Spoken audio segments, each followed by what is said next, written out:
ክብር ለእግዚአብሔር ይሁን። አሁንም በድጋሚ እንግዲህ እንኳን አደረሳችሁ ላለሁ ለጌታችን ለመድኃኒታችን ለኢየሱስ ክርስቶስ የትንሣኤ በዓል መታሰቢያ እንግዲህ ወንድሞቼ እዚህ ያሉት የቦርድ ሰብሳቢዎችና መምህራን በተለያየ መልኩ የክርስቶስ የኢየሱስን ሞትና ትንሣኤ በተለያየ ዳራ ታሪካዊ፣ ሂስቶሪካል ወይም ደግሞ አርኪኦሎጂካል ሳይንቲፊክ የሆነውን አፕሮች ፓስተር ይሄይስም ደግሞ በብሉይ ኪዳን ያለውን አንድምታ እየነገረን ነበርና እኔ ጋር ደግሞ አሁን በአዲስ ኪዳንስ ምን ይመስላል የሚለውን ነገር ነው የምናየው። እንግዲህ እንደ ፓናል ዲስከሽን የብዙ ሰዎችን ጥያቄ ይመልሳል ብለን እናምናለን። ይሄ ፓናል ዲስከሽን እና የኢየሱስ ክርስቶስ ትንሣኤ ምንድነው የሚለውን ነገር ነው። አሁን ከጌታ ኢየሱስ ክርስቶስ ከመወለዱ ወዲህ 2026 ዓመታችን ነው። እኛ እንግዲህ ከ2026 ዓመታት በኋላ ቁጭ ብለን እንደዚህ ተሰብስበን እያወራነው ነው። ለዘላለም ይወራል ኢየሱስ። አሜን። ለዘላለም። ምክንያቱም የምድርም የሰማይም ኢሹ ኢየሱስ ብቻ ነው። ከኢየሱስ ውጭ ኢሹ የለም። ለዛ ነው ዛሬ የምናወራዋለን። እነ ጳውሎስም ከ1900 ምናምን ዓመት በፊት አውርተውታል። ማቴዎስ በ56 ዓመተ ምህረት መጽሐፍን ሲጽፍ የዛሬ 2000 ወይም 1950 ምናምን ዓመት በፊት አውርቶታል። እኛም ዛሬ እንደዚህ ተሰብስበን እናወራዋለን እና ክብር ለእግዚአብሔር ይሁን። አሜን። ስለዚህ የክርስቶስ ትንሣኤ ምንድነው የሚለው ነው ዋናው ትልቁ ፖይንት እና ብዙዎቹ ከእኛ ከምናምነው እምነት ውጭ ሆኑት ቅድም በቀረቡበት አንድምታ ክርስቶስ መሞቱን ያምናሉ፣ መነሳቱን ግን አያምኑ እና ምናልባት አፖሎጀቲክስ ኮርስ ላይ ፖስት ግራጁዌት ተማሪዎች ጋር ትንሽ ነገር አንስተን ነበርና ምናልባት ይሄም እንደ አንድ የዘመናት ክስተት ነው ብለው ያምናሉ። ግን አይደለም። የዘመናት ክስተት ሳይሆን ከመስመር ውስጥ ያለ አንድ ጉዳይ ነው። ኢየሱስ ክርስቶስ በነቢያት ይመጣል ተባለ፣ መጣ። ከእመቤታችን ከቅድስት ድንግል ማርያም ተወለደ፣ ሞተ፣ ተቀበረ፣ ተነሳ፣ ደግሞ ድጋሚ ይመጣል። ይሄ መስመር ነው። ከዛ ውስጥ ነው እንግዲህ አሁን እኛ የምናወራው አንዷን ኤክስትራክት አድርገን ነው የምናወራው። ስለዚህ የአንድ ጊዜ ክስተት ነው ሊወራስ አይገባውም ብለው ያምናሉ። እኛ ግን ዘመናትን ሙሉ እናወራዋለን። አሜን። እንግዲህ ፖይንታችን እሱ ነውና የክርስቶስ ትንሣኤ ለኛ ምንድነው፣ በአዲስ ኪዳን ደግሞ ምን አይነት መልእክት ያመጣል የሚለውን ነው የምናየው። ትንሣኤ ከሌለ ቅድም ወንድሞች የሚናገሩ ነበር፣ ትንሣኤን የምናወራው ሞት የሚባል ነገር ካለ ነው። ፋሲካ ማለት ፓስ ኦቨር ነው ካልን ምንድነው ያለፈው? ሞት ነው ያለፈው። አሜን። ምክንያቱም ትንሣኤ ከሞት በኋላ የሚመጣ ክስተት ነው። ያ ህይወት ነው። አለፈ የሚለን ጌታ ምኑን ነው? ሞትን ነው። ፋሲካ ማለፍን የሚያሳይ ከሆነ ያለፈው ሞቱ ነው። ትንሣኤ ደግሞ ሕያውነት ምልክት ነው። ወይም ደግሞ በዛኛው እንትን እንደሚነገረው ትንሣኤ ዘጉባኤ የሚባለው ከሞት መነሳት ማለት ነው። ወይም ከሞት በኋላ ያለ ህይወት ማለት ነው። ስለዚህ በጣም ደስ የሚለኝ እኔ አንድ ማስረጃ ቢብሊካል የሆኑ ኤቪደንሶችን ነው ማቀርበው። ትንሣኤውን ማረጋገጫ የላችሁም ይሉናል። አለን። እኛ አለን። በጣም ብዙ ማረጋገጫ አለን። ተነስቷል ክርስቶስ ኢየሱስ። አዎ። ፋሲካችን ኢየሱስ ታርዷል። ተነስቷል ወይ? አዎ ተነስቷል። እንኪያስ የመዳናችን ሚስጥር የተመሰረተው እዚህ ላይ ነው። ክርስቶስ ከሙታን ካልተነሳ እኛም ሙታን እንቀራለን ማለት ነው ትርጉሙ። የኛ በሰማይ ሌላ ህይወት አለን ብለን የምናስብበት ትንሣኤ ሙታን በህይወታችን ውስጥ ስለተገለጠ ነው። እሱም በክርስቶስ በኩል ስለተረጋገጠ ነው። ትንሣኤ ሙታን ከሌለ ግን ሁሉ ነገር ከንቱ ነው፣ ክርስትናም የለም የሚል አስተምሮ በመጽሐፍ ቅዱስ በአዲስ ኪዳን አለ እና ይሄንን ኢንሲስት አድርጎ የሚናገረው ጳውሎስ ነው። ጳውሎስ በጣም ይናገራልና በአንደኛ ቆሮንቶስ ምዕራፍ 15 ከ1 እስከ 8 እና ከ13 እስከ 19 ላይ በጣም ሲሪየስ የሆኑ የትንሣኤ ማስረጃዎች አሉ። እነዚህ የትንሣኤ ማስረጃዎች ናቸው ለኛ ምንድናቸው? መሰረት ናቸው እና እሱን ከመጽሐፍ ቅዱስ አንብቤ ከዛም ኤቪደንሶችን አቀርባለሁ። የክርስቶስ ኢየሱስ ትንሣኤ እውነት ነው። ስለዚህ እንደዚህ ይለናል በአንደኛ ቆሮንቶስ ምዕራፍ 15 ከ1 ጀምሮ እንደዚህ ይላል። አሁንም ወንድሞች ሆይ የሰበክሁላችሁ የተቀበላችሁት ደግሞ ጸንታችሁ የቆማችሁበት ወንጌል ላሳስባችሁ እወዳለሁ ይላል። እኛ ጸንተን የቆምነው በኢየሱስ ክርስቶስ ትንሣኤ ላይ ይሄ ነው ወንጌል፣ ይሄ ነው ሚስጥር ይለናልና የሰበክንላችሁን ቃል አጥብቃችሁ ብትይዙ በዚህ ወንጌል ትድናላችሁ፣ ካለበለዚያ ግን ያመናችሁት ነገር ከንቱ ነው ይላል። አሁን ከንቱ የሚያደርገው ነገር የትንሣኤውን ብርሃን አለማየት ነው። ምክንያቱም ክርስቲያኖች ትንሣኤ ሙታን እንዳለ የማያምኑ ከሆነ ክርስቶስን መከተል የለባቸው። ግልጽ ነው። እንደ ፓናል ዲስከሽን ክርስቶስን የምንከተለው ከሞትን በኋላ ያስነሳናል ብለን ነው። የዘላለም ሕይወት ይሰጠናል ብለን ነው። ትንሣኤ ሙታን የለም ማለት መሰረቱ ተናጋ ማለት ነው። ስለዚህ የቆምንበት መሰረት በአዲስ ኪዳን ይሄን ነው ጳውሎስ እየተናገረ ያለው። ቁጥር 2 ላይ ያመናችሁት ከንቱ ነው። ከንቱ የሚያደርገው ለካ ትንሣኤው ነው። አሜን። እኛ ስለ ትንሣኤው ስናወራ ትልቅ ነገር ነው የምናወራው። ሕይወት ነው የምናወራው። የዘላለም ተስፋችንን ነው የምናወራው። እና አለ ኢየሱስ ክርስቶስ ተነስቷል። አሜን። አዎ ተነስቷል። ቁጥር 3 እንደዚህ ይላል፣ እኔ የተቀበልኩት ከሁሉ በላይ የሆነውን ለእናንተ አስተላልፌአለሁ። በቅዱሳን መጽሐፍ እንደሚሉት ይላል ክርስቶስ ስለ ኃጢአት ሞተ፣ ተቀበረ፣ በቅዱሳን መጽሐፍ እንደተጻፈው በሶስተኛው ቀን ተነሳ።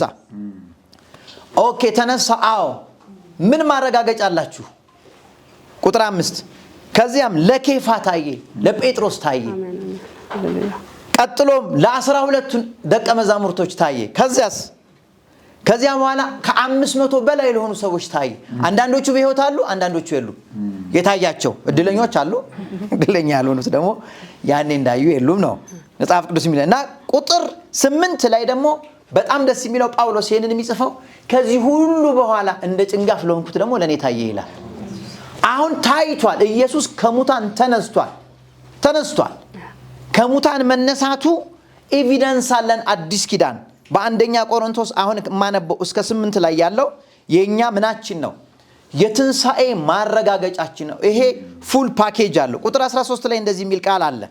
እዛው አንደኛ ቆሮንቶስ ምዕራፍ 15 ቁጥር 13 ላይ የሙታን ትንሣኤ ከሌለማ ክርስቶስ አልተነሳም ማለት ነዋ ይላል። ይሄንን መልእክት የሚጽፈው ለቆሮንቶስ ቤተክርስቲያን ነዋሪዎች ነው። የቆሮንቶስ ቤተክርስቲያን ነዋሪዎች ደግሞ ምናልባት በዚህ ዘመን ቢገለጥ ትንሽ ተጠራጣሪዎች፣ አስቸጋሪ የሆነ ነገር ያለበት ነው። ምናልባት እናንተ በጣም ብዙ ነገር ታውቃላችሁ ስለ ቆሮንቶስ። እና ቆሮንቶስ የወደብ ከተማ ናት። ትንሽ ሃይላይት ላርግና ልውጣ ከዚህ እና በቤቻዶምና በክርክራኦስ መካከል የምትገኝ የወደብ ከተማ ናት። እዛ 11 ቤተ ጣዖቶች አሉ። አፍሬዲጡስ የምትባለው ቤተ ጣዖት አለች። እሷም ደግሞ 1000 የዝሙት ሰራተኞች ነበሯት ይላል መጽሐፍ ቅዱስ ሲናገር። በአንደኛ ቆሮንቶስ ምዕራፍ 14 ላይ ሙሉ አለ። ስለ ትንቢትና ስለ ጸጋ ስጦታዎች እንኳን ሁሉን ነገር በአግባቡና በስርዓት ይሁን ብሎ የሚናገርበት ክፍል ነው ጳውሎስ። አሁን ለዚህ ለቆሮንቶስ ሰዎች ሲናገር ነው ይህችን ትምህርት ተስላቅ ያለባትን ነገር። እንዴት ታስባላችሁ እናንተ? የኢየሱስ ክርስቶስ ትንሣኤ ከሌለማ በቃ ህይወት የለም ማለት ነው እያለ ነው የሚነግራቸው። ለምን? እነሱ ያሉበት ኤቪደንስ ናው ኤዴይ በጣም በርካታ ከኛ እምነት ውጭ ያሉት ሰዎች ምንድነው ክርስቶስ ተነስቷል። ኢቭን አሁን ኢየሩሳሌም ውስጥ ገና ጌታ ኢየሱስ ክርስቶስ ይወለዳል ብለው የሚጠብቁዋል። እውነት ነው አይደል? ገና ይመጣል መሲሁ፣ ገና አልተወለደም። ለኛ ግን ጉዳዩን ጨርሶ ሄዷል። አሜን። ድጋሚ መምጣቱን ነው የምንጠብቀው፣ መወለዱን አይደለም የምንጠብቀው። ልዩነታችን ይሄ ነው። ስለዚህ የሙታን ትንሣኤ ከሌለማ ክርስቶስ አልተነሳም ማለት ነው። ትንሣኤ ሙታን ማለት የክርስቶስን መነሳት ነው። ክርስቶስ ካልተነሳ እኛም ሙተን አንነሳም። 4 ነጥብ። ቁጥር 14 እንደዚህ ይላል፣ ክርስቶስ ካልተነሳ ስብከታችን ዋጋ ቢስ ነው፣ እምነታችንም ከንቱ ነው። አሁን የእምነታችን ፍጻሜ በክርስቶስ ትንሣኤ ላይ ነው። በአዲስ ኪዳን በጣም ሲሪየስ ኤቪደንስ ትንሣኤ ነው። አሜን። ዛሬ የምናከብረው እኛ የዘላለም ሕይወት ያለን ነው። ሌላችን ሊለያይ ይችላል፣ ነገር ግን ዋጋችን ያው ነው፣ ይታወቃል አይደል? ለምን? በትንሣኤ ምን ብለናል? ጸድቀናል። ቅድምም ታነሳው ነበረ ዶክተር መጀመሪያ ላይ ትንሣኤ የመጽደቅ ጉዳይ ነው። ትንሣኤ it's not a process but it is life። አሜን። ፕሮሰስ አይደለም። ኢየሱስ የሄደበት መንገድ ሳይሆን ሕይወትን ያመጣበት ሂደት ነው፣ ጉዳይ ነው። እና ለዛ ነው ቁጥር 14 ላይ ክርስቶስ ካልተነሳ ስብከታችን ዋጋ ቢስ ነው ይልና እምነታችንም ከንቱ ነው። ለካ እምነታችንን ከንቱ የማያደርገው የኢየሱስ ክርስቶስ ትንሣኤ ነው። ይህን ነው የሚናገረው። ስለዚህ ትንሣኤ ሙታን ቁጥር 15 ላይ ከዚህ በላይ ይላል የክርስቶስ የኢየሱስ ከሞት ተነስቷል ብለን መመስከራችን ሐሰተኞችን የእግዚአብሔር ምስክሮች ሆነን ተገኝተናል። ሙታን የማይነሱ ከሆነ ክርስቶስ አላስነሳም ማለት ነው። ምክንያቱም ሙታን ካልተነሱ ክርስቶስ አልተነሳም ማለት ነው። ሙታን የማይነሱ ከሆነ ትንሣኤ ሙታን የለም ብለን የምናምን ከሆነ ራሱ መጀመሪያም ክርስቶስ አልተነሳም። ግን ክርስቶስ ስለተነሳ እኛ ሁላችንም እንነሳለን ከሞት በኋላ የማይነሳ የለም አሜን አራ አሜን አዎ ክርስቶስ ካልተነሳ እምነታችን ከንቱ ነው ይላል ቁጥር 17 ላይ እናንተ እስካሁን ድረስ ከኃጢአታችሁ አላችሁ ማለት ነው እንዲህም ከሆነ ክርስቶስ ያንቀላፉትን ጠፍቷል ማለት ነው ስለዚህ ክርስቶስ ተስፋ ያደረግነው ለዚህ ህይወታችን ብቻ ከሆነ ከሰው ሁሉ ይልቅ የምናሳዝነን ይላል እና ጳውሎስ ለቆሮንቶስ ሰዎች በዝርዝር በአንደኛ ቆሮንቶስ ምዕራፍ 15 ላይ የሚናገረው ምንድነው ይሄን ካመንን በርግጥ ዋይዝ ነን ይሄ ነገር ካልገባን ግን በርግጥ ከንቱ ነን ይላል ትንሳኤ ለኛ ህይወታችን ነው በአዲስ ኪዳን ትንሳኤ ህይወት ነው አሜን ትንሳኤ ህይወት ነው በጣም ነው ደስ የሚለኝና አሁንኛ እንደዚህ ተሰብስበን የጌታችን የኢየሱስ ክርስቶስ መነሳቱን አሁን በመድሪቱ አየር ላይ እንለቀዋለን አሜን በመድሪቱ አየር ላይ ሲለቀቅ ምን ይሆናል አልተነሳም የሚሉት የማያምኑ ኢቭን የክርስቶስ ተቃዋሚዎች ያምኑታል በቢሲሲ ሚዲያ ሲያዩት በተለያዩ ሚዲያዎቹ ሲያዩት ይሄ ተጽዕኖ ይፈጥራል ይሄ ቃል ለምን ይሄ ቃል የቶማስ ቃል አይደለም is not a pastor ቶማስ አይደለም የእግዚአብሔር ቃል ነው ይሄ የእግዚአብሔር ቃል ደግሞ አየሩን ነጎድጓዱን ሁሉ ሰንጥቆ የማያምኑ ጆሮች ውስጥ እንደሚገባ እናምናለን የዚህ ፓናል ዲስከሽን ሩት ኮዙ ይሄ ነው አሜን ስለዚህ ትንሳኤ ለኛ ትርጉሙ ይሄ ነው እንጂ ፋሲካችን ክርስቶስ ታርዷል እምናርደው በግ የለንም ታርዷል አይደለም እንዴ ያ ነጩ በግ ታርዷል አሜን ፋሲካችን ክርስቶስ ታርዷል በቃ ታርዷል ተፈጸመ ብሎም ተናግሯል ትንሳኤ ማለት ይሄ ነው በአዲስ ኪዳን ትንሳኤ ይሄንን በመፈጸሙ ሁላችንንም ከሞት ወደ ህይወት ወሰደን የትንሳኤ ጉልበት የኛ የዘላለም ተስፋችን ነው እንሄዳለን አብረን ኢየሱስ ጋር ደግሞ እንነግሳለን because it is a matter of time እምንማረው ለእውቀት አይደለም ለህይወት ነው እዚህ በሙሉ ያለው የፒኤችዲ ተማሪ አንደርግራጁዌት ተማሪ ፖስት ግራጁዌት ተማሪ ዲፕሎማ ተማሪ በሙሉ ይሄንን እውነት ሊናገር ነው የሚሰለጥነው አሜን ስለዚህ ኢየሱስ ክርስቶስ ትንሳኤ በአዲስ ኪዳን ይሄ ነው እሺ ማረጋገጫ የላችሁም ይሉናል አይደለም አለን ቅድም ዶክተር የሚናገር ነበር ዶክተር ፍቃዱ መቃብሩ ባዶ ነው አሜን መቃብሩ ባዶ ነውና እሱን ለመናገር ደግሞ አንድ ማቴዎስ ወንጌል ላይ ልግባ አንድ ሁለት ነገሮችን እየገደልኩ ስለምሄድ ማለት ነው ማቴዎስ ወንጌል ምዕራፍ 28 ምክንያቱም አራቱም ወንጌላውያን በወንጌላቸው ተናግረዋል መቃብሩ ባዶ መሆኑን ባዶ የሆነው ግን በወታደሮች ተሰርቆ አይደለም አሜን አሜን አሜን እና እንደዚህ ይላል ማቴዎስ 28 ከ1 እስከ 6 እንደዚህ ይላል ሰንበት ካለፈ በኋላ በሳምንቱ መጀመሪያ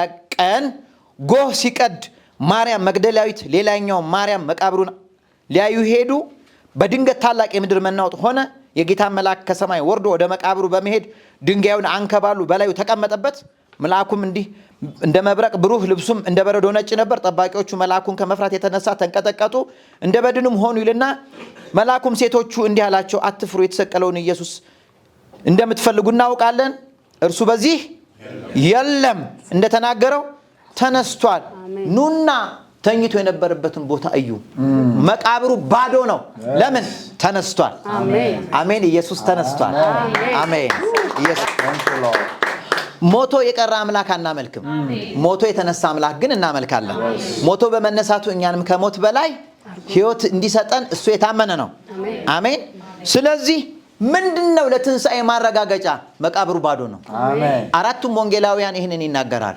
መቃብሩ ባዶ ከሄን አሁን መግደላዊት ማርያም በጣም ደስ ትለኛለች እኔ ወዳታለሁ ባይዘወይ እና መግደላዊት ማርያም በጣም ነው የምወዳት በእውነት ከልቤ ነው የምወዳት እና የሆነ ዘመን ላይ የሆነ መገለጦችን እንደዚህ በቃ ሳስብ ይቺ ሴት ሙቶም ተወደዋለች ሙቶ አስከሬኑን ስጡኝ የት ነው ያደረጋችሁት አትሄድም ያለ ሰዓቱ የተገለጠ ይመስለኛል ኢየሱስ ለምን ይቺ ሴት ካልመጣ ካላገኘችው ኢየሱስን አትሄድም ሃሌሉያ ቀድሞ ከመሞቱ በፊት እንዴት እንዳደረገች ታስታውሳላችሁ አይደለም ያቺ ሴት ሽቶ አልሰበረች በፀጉሯ አላጠበችው አዎ ኢየሱስ ግን ለሌሎቹ ምንድን ነበር አንተ ለግሬ ውሃ ለራሴ ዘይት አላቀር እሷ ግን ከገባች ጀምሮ ይሏል በእንባዎቿ በሽቱ በፀጉሯ እና ይቺ ሴት እንዴት እንደምትወደው ከሞተ በኋላ መቃብሩ ጋር ደግሞ ቆማ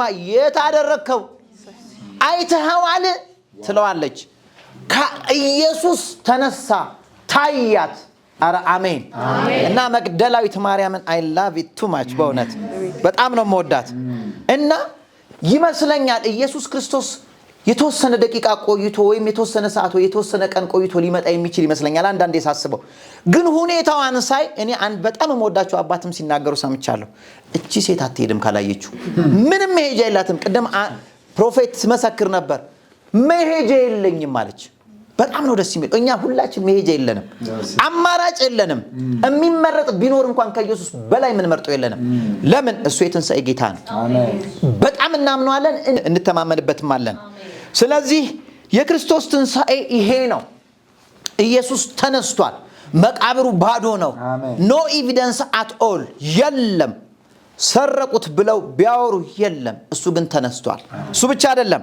ሁለተኛ ኤቪደንስ የመላእክት ምስክርነት እዛው ላይ ከ5 እስከ 6 እንደዚህ ይላል። መልአኩም ሴቶችን እንዲህ አላቸው፣ አትፍሩ። መልአክ መጣ የኢየሱስ ክርስቶስን ትንሣኤ ለማረጋገጥ። ሰው ነው እንዳይሉ መልአክ ተገለጠ። ይኸው መልአክ ተገልጦ በቃ የለም አትፍሩ።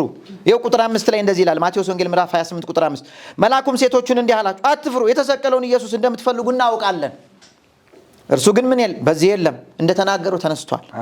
ስለዚህ ሁለተኛው ኤቪደንሳችን ምንድነው? የመላእክት ምስክርነት። ሶስተኛው ኤቪደንሳችን ምንድነው? ለብዙዎች መገለጡ። ቅድም በአንደኛ ቆሮንቶስ ምዕራፍ 15 ከ5 እስከ 8 ያነበብኩት መጀመሪያ ለጴጥሮስ፣ ከዛስ ለ12ቱ፣ ከዛስ ለ500 እና ከዛ በላይ፣ ከዛስ ለጳውሎስ ለብዙዎች ታይቷል። የታስገባችሁት ይሉናል። መቃብሩ ባዶ ነው። መላእክት መስክረውለታል። አንድ ሰው ብቻ ቢያዩ አነጋጋሪ ይሆን ነበር የክርስቶስ ትንሣኤ። ሁለት ሰው ቢያዩ ከ500 በላይ እንደውም ምስክር ራሱን ያለ ምስክር አይተው ማለት አንዳንዶቹ አንቀላፍተዋል ይላል። በቃ never persist በቃ ያንን ፊኖሚና ምክንያቱም ከ500 በላይ ሰዎች አይተውታል። ስለዚህ ይሄ ሁሉ ምንድነው? የትንሣኤው። እኔ አሁን መነሳቱን እያረጋገጥኩ ነው። ኢየሱስ ተነስቷል። አሜን። አረ አሜን። ኢየሱስ ተነስቷል። የትንሣኤው ጌታ የታረደው በግ ተነስቷል። አሜን። ሁለተኛ አራተኛ ኤቪደንስ ቅድም ዶክተር ፍቃዱ የሚናገሩ ነበረ። የሐዋርያቶቹ ድፍረት። ሐዋርያቶቹ ተበትነው ነበር። አሳም ወደ ማጥመድ ተመልሰው ነበር። አንዳንዶችም ወደ ቀድሞ ስራቸው ተመልሰው ነበር። በኤማውስ ያንን ሁሉ ነገሮች ከመደረጉ በፊት ኢየሱስ ክርስቶስ ግን ከሙታን ከተነሳ በኋላ ለ12ቱ ከተገለጠ በኋላ በእርግጥ የምንጠብቀው ኢየሱስ ከሙታን ተነስቷል ሲሉ ድፍረት አገኙ። ከዛ በኋላ ቢወገሩም ድፍረት። እኛ እኮ ለዛ ነው የቀመስነውን የበላነውን የጠጣነውን ስለምናውቅ እኮ ነው በአደባባይ ኢየሱስ ክርስቶስ ያድናል የምንለው። ድንጋዩ ኮብልስቶን እኮ ይገላል እኮ እንደሚገል እናውቃለን። ግን ድፍረት አለ። እንደ ድሮ አይደለንም። ለሐዋርያት ምን ድፍረት ሰጣቸው? ሐዋርያት ድፍረት ማግኘታቸው ከትንሣኤ በኋላ የመጣ ኤቪደንስ ነው። የትንሣኤ ኤቪደንስ ነው። ምክንያቱም ትንሣኤ ባይኖር እንኳን እነሱ አይደፍሩም።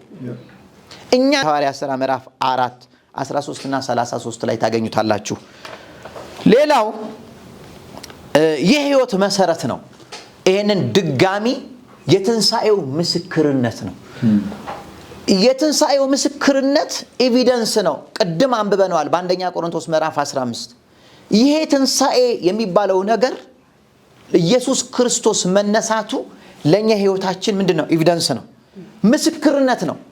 ስለዚህ ጳውሎስ የሚናገረው እንደ ቀላል አይደለም። በቃ ማንኛውም የፕሮቴስታንቱ ዓለም አማኝ ትንሣኤ ዘጉባኤ ወይም ትንሣኤ ሙታን እንደሌለ ካላመነ በስተቀር ሰውየው አላመነም። የማመን ፖይንቱ ፋውንዴሽኑ መሰረቱ እሱ ነው ይለናል። ስለዚህ ይሄ ምንድነው? ኤቪደንሳችን ነው። ሮሜ 1 ላይ ልግባና ከሰዓት አንግል ነው ቶሎ ምለው። ሮሜ 1 ከ1 እስከ 4 ላይ እንደዚህ ይላል። ጳውሎስ የኢየሱስ ክርስቶስ ባሪያ ሐዋርያ ሊሆን የተጠራና በእግዚአብሔር ወንጌል ተለየ። ስለዚህ በወንጌል በነቢያቱ በኩል በቅዱሳን መጽሐፍ አስቀድሞ ተስፋ ሰጠን። ወንጌሉም ስለ ልጁ በሥጋ ከዳዊት ዘር ስለሆነ ነው። በቅድስና መንፈስ ደግሞ ከሙታን በመነሳቱ የእግዚአብሔር ልጅ መሆኑ በኃይል ስለተገለጠ ነው። አሁን ኢየሱስ ክርስቶስ የእግዚአብሔር ልጅ አይደለም ለሚሉት ደግሞ በትንሳኤው ማረጋገጫ ሰጠ።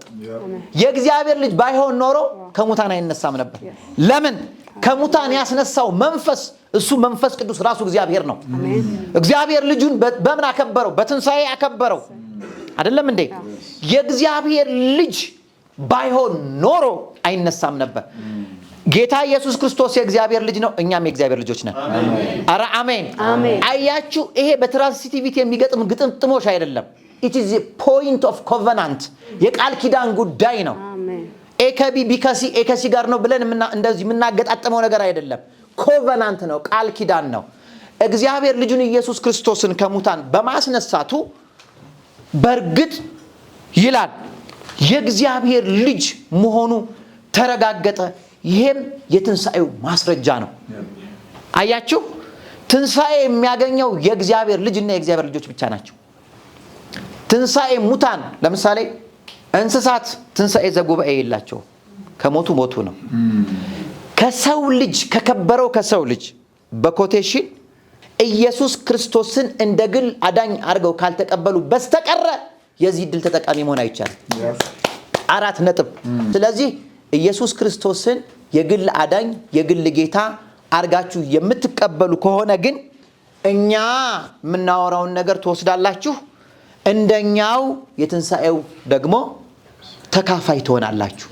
እኛ የትንሳኤው ተካፋዮች ነን ብለን በድፍረት የምናወራው ኢየሱስ ክርስቶስን እንደ አዳኝ እንደ ሕይወት ጌታ ስለተቀበልነው ነው። ስለዚህ 6ኛው ኤቪደንስ የእግዚአብሔር ልጅ መሆኑ በትንሳኤው ተረጋግጧል። አሜን።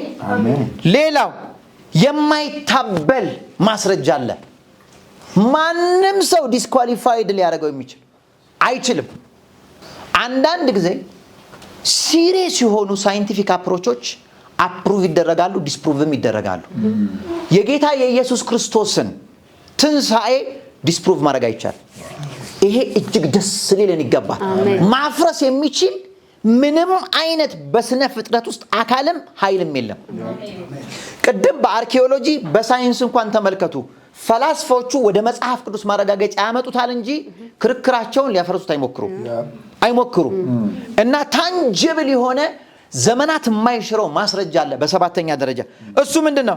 የሐዋርያት ሥራ ምዕራፍ 1 ቁጥር 3 ከሕማማቱም በኋላ ራሱ ቀርቦ ሕያው መሆኑን ለእነዚሁ ብዙዎች ማስረጃ ያረጋገጠላቸው 40 ቀንም አልፎ አልፎ እየታያቸው ስለ እግዚአብሔር መንግስት ነገራቸው። ራሱ መጣ። በቃ አሁን በቃ እኔ እንግዲህ ታየሁኝ፣ በደመናም ታየሁኝ፣ በክብርም ታየሁኝ፣ እንደዚህ ታየሁኝ። መጀመሪያ ላይ ከይፋ ለጴጥሮስ ታየሁ፣ ከዛ ለ12 ታየሁ፣ ከዛ ለ500 ታየሁ፣ ከዛስ ለጳውሎስ ታየሁ፣ ከዛስ በቃ 40 ቀን እየተመላለስኩ ታየሁ። ይሄንን የተናገረው እሱ ራሱ ኢየሱስ ክርስቶስ ነው። ይሄ እንደ ታንጂብል ኤቪደንስ ቢብሊካል ኤቪደንስ ይቆጠራል።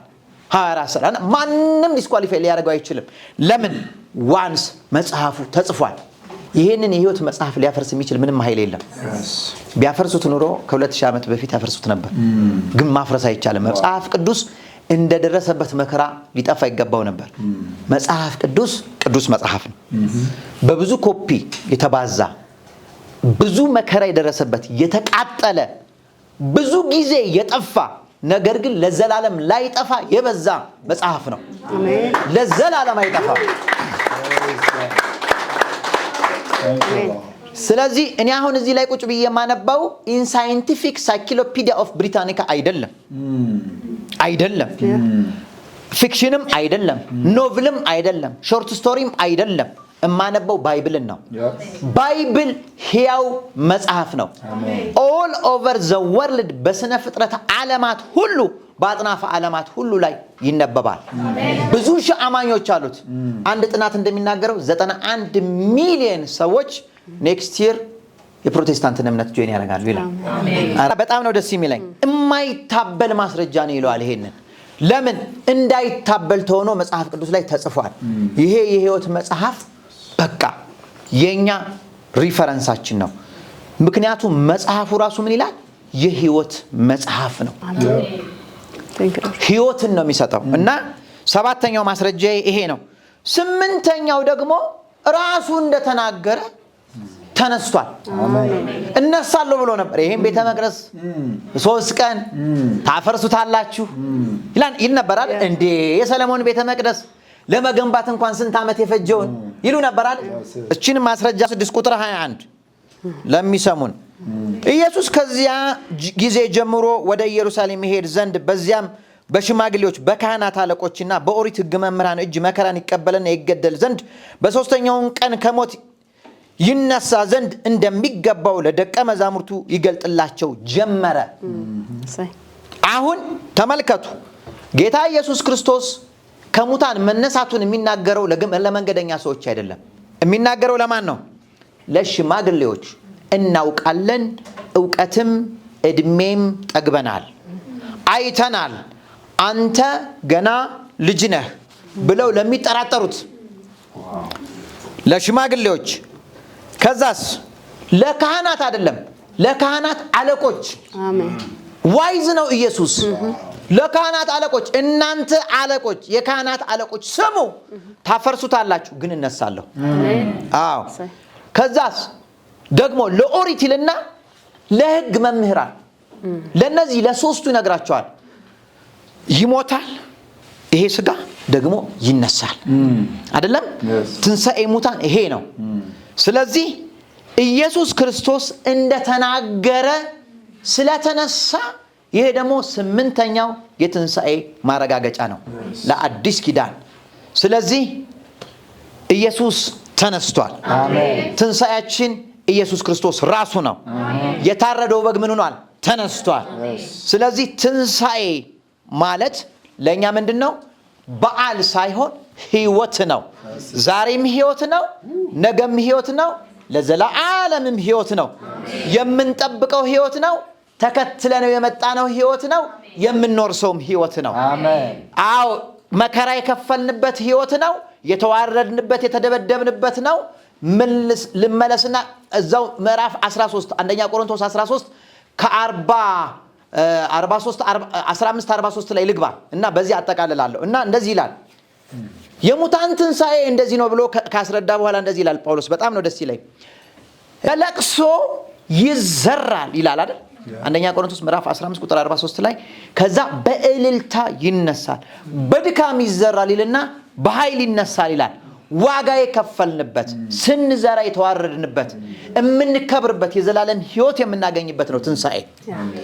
ኖት ዶሮና በግ አርደን ሰለብሬት የምናደርግበት አይደለም። አንድ የፋሲካችን ኢየሱስ ታርዷል፣ ተፈጸመ ብሏል፣ ፈጽሞታል። እኛ በተፈጸመ ሕይወት ላይ በአዲስ ኪዳን እንኖራለን። ስለዚህ ፋሲካችን ኢየሱስ ታርዷል። አሜን። ትንሣኤ ማረጋገጫ አለው። ስለዚህ ከሞት የተነሳው እኛንም ከሞት ያስነሳናል። ሙተን አንቀርም። ሙተን አለመቅረታችን ተረት አይደለም፣ እውነት ነው። ሙተን አለመቅረታችን አለመበስበስን ቅድም ፓስተር የሚናገር ነበረ። አዎ፣ የኛ ማንነት ነው፣ የኛ ማንነት ነው። ስለዚህ ትንሣኤ ሙታን ለአዲስ ኪዳን ከትምህርት ያለፈ ከእውቀት ያለፈ ሕይወት ነው። ስለዚህ የኢየሱስ ክርስቶስ ትንሣኤ ዋጋ ለከፈላችሁ ክርስቲያኖች እኔ እንኳን ደስ ያላችሁ ላለሁ። በገጠር ላላችሁ እንጀራና ውሃ በሌለበት ለነሱ ግን መልእክት አስተላልፋለሁ። እግዚአብሔር በእውነት ዋጋ ቆጥሮ የትንሣኤው ጌታ ዋጋ ይከፍላችኋል። አሜን። ፋሲካችን ኢየሱስ ታርዷል። መልካም የትንሣኤ መታሰቢያ በዓል። አሜን።